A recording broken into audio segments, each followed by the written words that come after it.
You know, there's always somebody that's gonna try to tell you that less is more. But when it comes to big snow, big horsepower, and the relentless search for epic off-trail adventure, I think that more is, well, just plain more. And supporting my new mantra is the 2010 Arctic Cat Crossfire 8 Sno Pro, the epitome of off-trail domination, wrapped up in a flatland freerider's dream of a snowmobile. In 2009, Arctic Cat set out to build a freeriding sled, not for the mountains, but for the masses who still enjoy pulling off trail and playing in the powder, but don't live where the air is quite so thin. The Crossfire Sno Pro was born, a 141-inch long, 800cc snow shovel touting a 1.5-inch lug that was pretty much unheard of when it came to flatland. 1 year later, this sled has evolved and the competition is following suit and producing sleds that look very similar.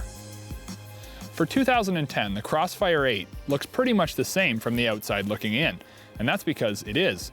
But it's what sits beneath the clamshell hood that really makes the difference for 2010. Arctic's all-new 800HO power plant is strapped in between the skis and produces upwards of 160 horsepower, class leading and a 10% gain over the old 800.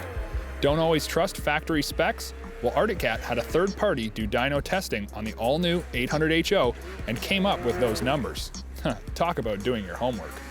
The new HO motor's got huge torque that doesn't seem to notice that it's spinning a 1.6-inch lug track.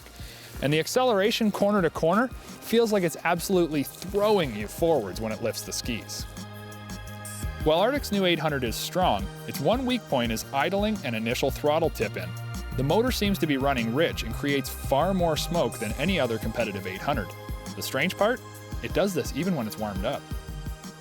Suspension was one area that Arctic Cat really paid attention to. Knowing that weight would be an issue in an off-trail freerider, Arctic Cat spec'd this sled out with the Fox Float rear mounted skid. The Fox Float rear skid removes the torsion springs on the rear arm and replaces them with a single Fox Float air shock. The air in the float works like a torsion spring and saves 6 pounds in the rear end alone. Not bad what a little air can do. Light is always right, but riders are going to have to take the time to set up the Fox Float shocks front and rear, as the air spring can cause a little bit of a harsh ride if it's not set up properly for your specific rider weight. This sled has a longer skid, so it does want to drive through the corners. However, the same skid bridges bumps really nicely. The front suspension stands a little tall when you set the sled up for on and off trail compromise, and therefore tends to roll over a little bit in the hard, fast corners. If you carry your air pump with you, you can adjust this pretty easily to ride better in both conditions. While this sled is loaded with cool features like the Fox Float rear skid and adjustable handlebar riser, the one thing that I love that's hard to find on sleds nowadays is good old ski lifting transfer. When you jump on the go stick, this sled loves to lift its arms and will keep them there well past 60 miles an hour in a straight line throttle pull. If you stand up and bring the risers to chest height, the Crossfire will also pull incredible powder wheelies.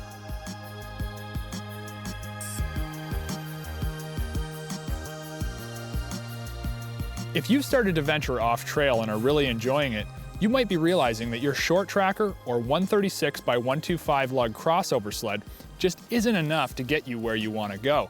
But I can say with all confidence that the 2010 Crossfire 8 Sno Pro will.